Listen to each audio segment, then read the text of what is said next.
Success rate for partial knee is very high.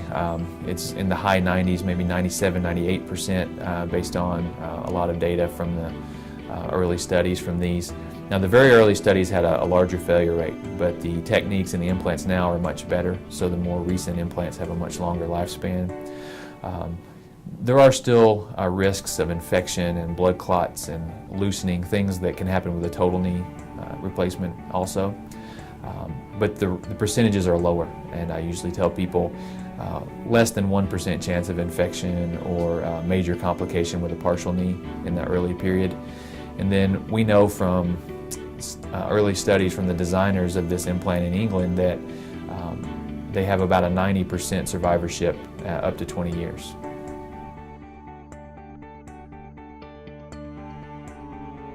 Factors, it depends on your activity level, your weight, the overall alignment of your knee. But in general, I tell people an average of 15 years that I'm looking for a partial replacement. We have data from England that shows some of these can last much longer than that, but I think on average that's a good number, 15 years.